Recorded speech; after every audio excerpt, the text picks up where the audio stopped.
Tefsiri Müyesser Al-İmran Suresi Euzu billahi mineşşeytanirracim Aşu Yahudiler İslam'a davet kılinganda Allah bizge Tevrat'ta her qandaq bir odam men Allah'ның peygamberi deb kelsa, u Allohga yaqinlik izlab biror sadiqa taqdim qilmoqchi va u sadiqani osmondan bir o't kelib ko'ydirmaguncha uning payg'ambarligiga ishonmanglar deb tavsiya qilgan deb bildirlaydi. Ey payg'ambar, ularga aytqinki, sizlar yolg'on so'zlayapsizlar. Chunki mendan ilgari sizlarning ajdodinglar ichidan ko'plagan payg'ambarlar keldi. Ular o'zlarining haq payg'ambar ekanligini ro'shan mo'jizlar va o'pochiq dalil isbotlari bilan isbotladi. Agar so'zinglarda rostchil bo'lsanglar, aytib beqinglarchu. Sizlarning ajdodlaringlar shu payg'ambarlarni nemishqa o'ldirdi? Ey payg'ambar, agar shu yahudilar va boshqa kofirlar seni inkor qilsa, buningga g'amkin bo'lmag'in. Chunki ilgirki kofirlarmi o'zlariga avatilgan payg'ambarlarni inkor qilgan edi. Halbuki u payg'ambarlarning har biri o'z qavmiga ro'shan mo'jizalarni, o'pochiq dalil isbotlarni va kufrning zulmatlaridan iymonning yo'riqligiga chiqaradigan nurduq kitoblarni elib kelgan edi. Har bir jon egisi cho'qim o'limni tetiydi. Buning bilan barliq xaloyiq amallardan hisob berish uchun Allohning huzuriga chiqariladi. Sizlar qiyomat kuni barliq yaxshi amalinglarning mukofotini to'liq olasizlar. Allah kimga inom qilib, uni do'zaxdan qutqizsa va jannatga kirgizsa, u kishi barliq armoniga yetgan bo'ladi. Dunyo hayoti vaqtlik manfaatdan boshqa narsa emas. Sizlar hargiz mag'rurlanib qolmanglar. Ey mu'minlar, sizlar pul melinglardan zakot va sadiqa qatorliqlarni chiqarish bilan beshinglarga keladigan ziyon zahmat bilan, ibodatga buyurilish bilan, o'lim yetim va yaqinlaringlardan ayrilib qilish bilan cho'qim sinilsizlar.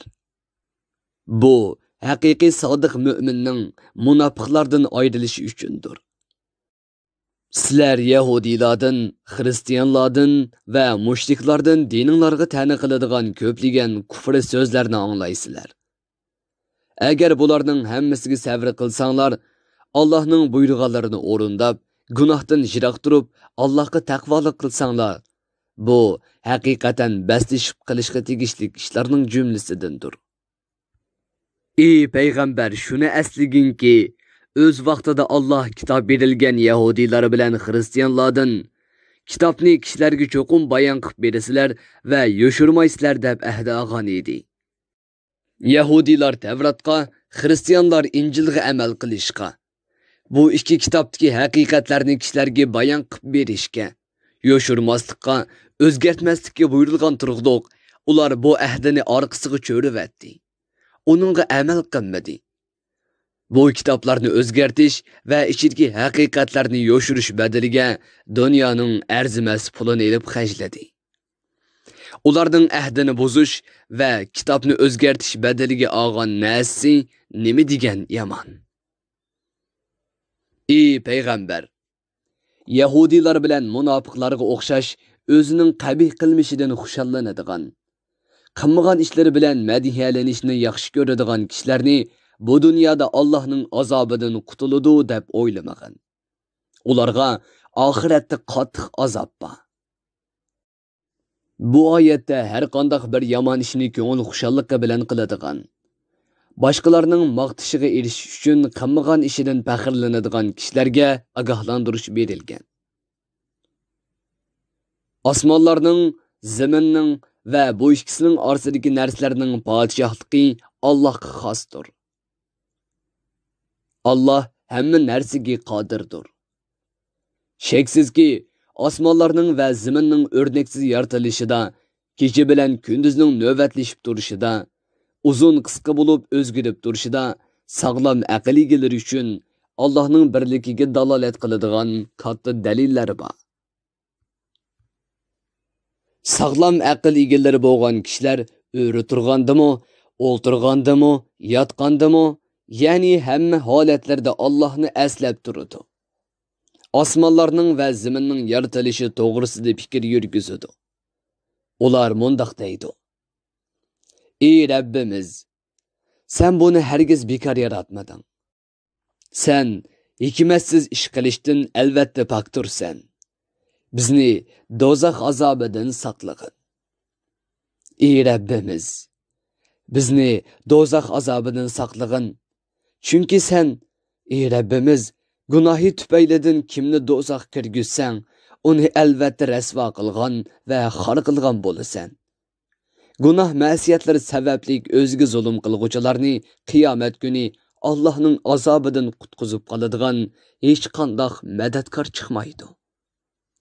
Ey Rabbimiz, biz haqiqatan Rabbinglarga iymon etinglar deb kishilarni sening bir ekanligingga iymon keltirishga va sening shariatingga amal qilishga da'vat qilguvchi Muhammad alayhissalomning da'vatini anglab, uni qabul qildik. Uning payg'ambarligiga jazm qilib iymon etdik. Ey Rabbimiz, bizning gunohlarimizni mag'firat qilgin.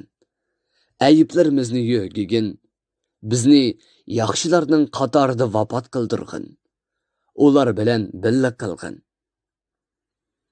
Ey Rabbimiz, bizga payg'ambarlaring orqali va'da qilgan nusrat, imkoniyat, hidoyat va tavfiq qatorliq yaxshiliklarni ato qilgin. Qiyomat kuni bizni gunohlarimiz sababli rasvo qilmagin. Chunki sen karamliksan. Bandalaringga qilgan va'dangga xiloflik qilmaysan. Alloh ularning duolarini ijobat qilib, ulardan mayli er bo'lsin, mayli ayol bo'lsin, har qanday bir yaxshi ish qilguvchining qilgan amalini bekor qilib etmaydiganligini. Er bilan ayol diniy qarindoshlikda, amallarining qabul bo'lishida va yaxshi yomon amallarga yarasha mukofot yoki jazo elishda o'xshash ekanligini. Allah roziligini ko'zlab hijrat qilganlarning, o'z yurtidan haydab chiqarilganlarning, Allohga ibodat qilish yo'lida va din yo'lida aziyat tortganlarning, Allohning dinini ustunlikka ega qilish uchun jihad qilib o'ldirilganlarning gunohlarini albatta yo'q chiqardiganligini. Ularning gunohlarini bu dunyoda yo'gigandek, oxiratda yo'gab, ularni jazoga tortmaydiganligini. Ularni qasrlarning va dal-daraxtlarning ostidan o'stanglar eqib turadigan jannatlarga kirgizadiganligini va'da qildi. Bu Alloh tarafidan berilgan mukofot bo'lib, mukofotlardan yaxshisi Allohning dargohidadir. Ey payg'ambar, kofirlarning turmushda bayashotlik va rizqda mo'llik ichida yashayotganligi, ularning tijorat qilib mol dunyoga erishish uchun shaharlar orasida kezib yurishlari seni aldab qo'ymasin. Chunki ularning erishgan narsalari pat arada qo'ldan ketadi. Shuning bilan ular o'zlarining yomon amallarining mahbuslariga aylanib qoladi. Bu ozg'ina bahramon bo'lishdir. Ondan qiyomat kuni ularning boradigan joyi jahannam bo'ladi. Jahannam nima degan yomon o'rin. Ammo Rabbidan qo'rqib, uning amr farmonlarini o'rindagan, u ma'ni qilgan ishlardan jiroq turgan kishilar qasrlarning va dal-daraxtlarning ostidan o'stanglar eqib turadigan. Ular uchun tayyorlangan jannatlarga kiradi. Ular jannatlarda mangu turadi. Uningdan hargiz chiqarilmaydi. Bu Alloh tarafidan kutib verishdir. Allohning dargohidagi ne'matlar yaxshilar uchun kofirlarning dunyoda erishgan narsalardan albatta afzaldir va eng yaxshidir. Ahli kitob orasida haqiqatan Allohga bo'ysungan va Allohning oldida o'zining xor bandi ekanligini izhor qilgan holda Allohga iymon keltirdigan. Sizlarga nozil qilingan Qur'on oyatlarga va o'zlariga nozil qilingan Tavrat va Injil qatorliq samoviy kitoblarga ishonadigan kishilar bor.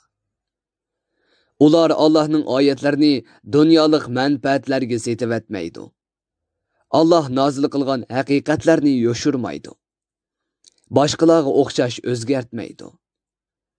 Ani shular Rabbiga uchrashadigan qiyomat kunida Rabbining katta mukofotiga erishadi. Allah ularning mukofotini kemaytmay to'liq beradi. Allah haqiqatan tez hisob og'uchidir. Ularning amallarini sanash va har biriga tegishli mukofot yoki jazo berish Allohga hargiz qiyin kelmaydi. Ey Allohga, uning payg'ambariga iymon keltirgan va islom shariatiga amal qiladigan kishilar, Rabbinglarga toat ibodat qilishda chidamliq bo'linglar. Beshinglarga kelgan ziyon zahmat va balo qazolarga sabr qilinglar. Düşmanlaringlarga qarshi chidamchanlik ko'rsatinglar. Mening dushmanim va sizlarning bu dushmaninglar bo'lgan kofirlarga qarshi jihad qilish uchun har zaman tayyor turinglar. Dunyo va oxiratda Allohning roziligiga erishib, murodinglarga yetishinglar uchun hamma ahvolda Allohdan qo'rqinglar. Tafsirim muyassar. Bir guruhi ulamolar nashrga tayyorlagan. Tarjima qilguvchi Muhammad Yusuf Muhammad Tursun. Muharrir Abdurrahim Davlat. Korrektor Abdulaziz Aqxun. 2020 yanvar 1-nashri. Teklimakan Uyg'ur nashriyoti tarafidan nashr qilingan. Mikrofon oldida İmran Abdug'ani Sadai. Bu asar avlod detallarida tarqitildi.